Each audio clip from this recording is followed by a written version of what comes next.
paano namin pinalago yung business namin mula online selling at ngayon nga ay coffee shop chain na. Hello, ako nga pala si Mark, the President of Coffee Buddy Franchising Food Corporation. Nag-start kami noong 2019 as a online seller ng coffee beans.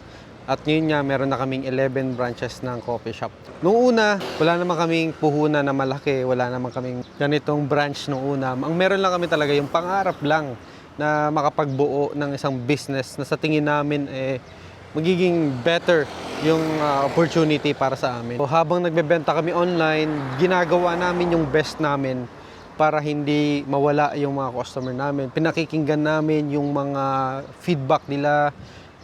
Halos hindi kami nagpapabaya sa pag-reply ng mabilis noong 2019, 2020 hanggang 2021. Within 2 years, nakaipon kami para makapag-build nitong unang branch namin dito sa bandang Tomas Morato sa Quezon City. And dahil nga sa experience ko before as a working student, nilagyan na namin ng sistema yung aming coffee shop para kahit sino na ang mag-duty dito, hindi mahihirapan o hindi mangangamote kung tawagin namin sa fast food. So, nagkaroon ng sistema, nagkaroon ng format yung aming ginagawa dito.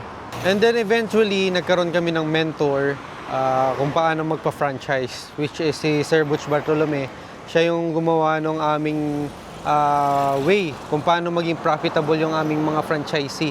Yun din yung ginawa niya kay Mang Inasal na ngayon ay nabili na ng Jollibee. So, maliban doon sa sistema, syempre importante sa amin yung tamang tao na makakasama. Mas pinili namin yung makasama yung mga okay na tao kaysa pangarap lang yung piliin namin. Kasi yes, oo, may pangarap pero hindi naman natin yan matutupad kapag wala tayong kasama sa pag-build ng pangarap na yun. At yung mindset, yung goal, dapat pare-parehas kayo. From 2019 hanggang ngayon, ang dami naming natutunan. Hindi yan instant, hindi yan magic.